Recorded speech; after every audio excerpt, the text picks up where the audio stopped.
Hello friends, आज हम पढ़ेंगे नागमती वियोग खंड जिसके रचयिता भक्ति काल की निर्गुण धारा के प्रेम मार्गी शाखा के प्रतिनिधित्व कवि मलिक मोहम्मद जैसी जी हैं। पद्मावत एक महाकाव्य है। इसमें नागवती वियोग खंड का वर्णन किया गया है। तो आइए हम लोग इसको पढ़ते हैं और इसको समझते हैं। नागमती चितौर पथेरा पियो जो गए फिर किन्हीं न फेरा। नागमती चित्तौड़ में अपने पति रत्नसेन की राह देखती थीं। उनके प्रिय जो गए वो वापस लौटकर फिर नहीं आए। नागर कहूँ नारी बस पारा तेई मोर पियो मोसो हरा। नागमती अपने मन में सोच रही थी कि मेरा चतुर पति किसी नारी के वश में हो गया है।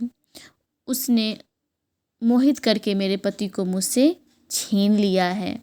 सुआ काल होड़ लो गाँव पियू पियू नहीं जात जात वरु जियू। हीरामल तोता मेरे लिए मृत्यु बनकर मेरे पति को अपने साथ ले गया। हाय, वह प्रिय को नहीं ले जाता, चाहे मेरे प्राण लेके चला जाता। भयउ नारायण बावन करा राज करत राजा बलि छरा। वह तोता 52 रूप में नारायण बनकर आया और राज्य करते हुए राजा बलि को छल कर ले गया। तात्पर्य यह है कि जिस प्रकार लघु 52 अंगूर रूपधरी नारायण ने राजा बलि के साथ धोखा किया था, उसी प्रकार छोटे से तोते ने मेरे पति के साथ छल किया है, जो चित्तौड़ में राजसुख भोग रहा था। करण पास लीन्हों के छंदु विप्र रूप धरी झिलमिल इंदु। जिस प्रकार इंद्र छल करके कर्ण के पास से कवच कुंडल ले गया, जिससे अर्जुन को आनंद हुआ था। मायावी इंद्र ब्राह्मण का रूप धारण करके कर्ण को धोखा देने आया था। उसी प्रकार नागमती कहती हैं कि उसी प्रकार जो तोता था वह मेरे पति को छल कर मुझसे ले गया। मानत भोग गोपी चंद्र भोगी लो अपसवा जलंधर जोगी। ले ही कान्ही भा गरुण अलोपी कठिन विच्छो जियो किमी गोपी। भागी गोपी चंद्र भोगों में फंसे थे। जोगी जलंधर नाथ ने उन्हें शिष्य बनाकर अपने साथ लेकर चले गए। कृष्ण को लेकर गरुड़ अदृश्य हो गए हैं, तो उनके विच्छोह में गोपियाँ कैसे जीवित रहेंगी। ठीक है। जिस सारस जोड़ी कौहरी मारई विषाधालीन झुरी झुरी पिंजर हो भई विरह काल मोहि दीन।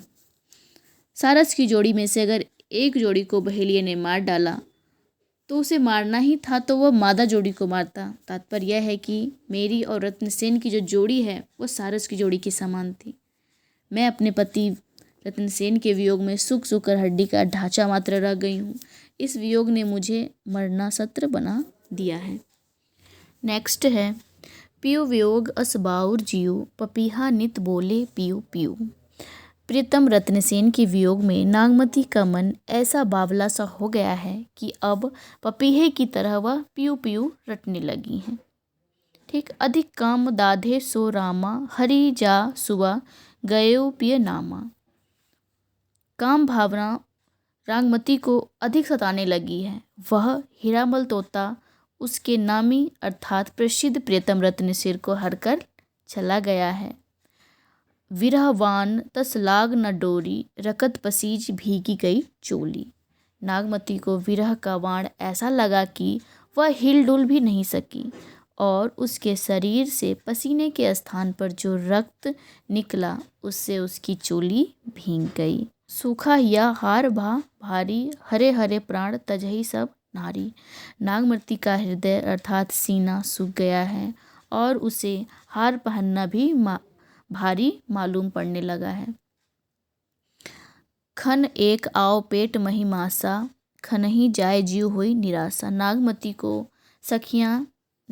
की सखियाँ निराश हो गई हैं।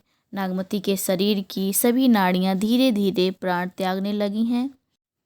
पवन डुला वही सींचही चोला पहर एक समुझही मुख बोला।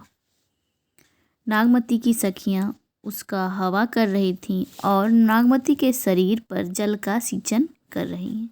नागमती अपने पति के वियोग में इतनी क्षीण हो गई हैं कि उसकी सखियाँ एक पहर में ही उसकी सारी बातें समझ लेती हैं।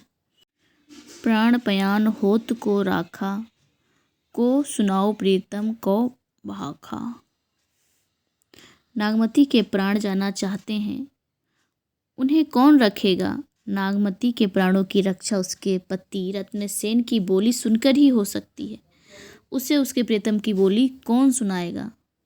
आही जो मारे विरह के, आगी उठते ही लागी, हंस जो हरा शरीर मह, पाख जरागा भागी। नागमती के मुख से विरह की आह निकलती है जिससे ज्वाला जल उठती है। नागमती के शरीर में जीवन रूपी जो हंस है उसके पंख जल गए, इसी कारण वह भाग गया। नेक्स्ट व्याख्या हम अगले वीडियो में करेंगे क्योंकि यह वीडियो बहुत बड़ा हो जाएगा।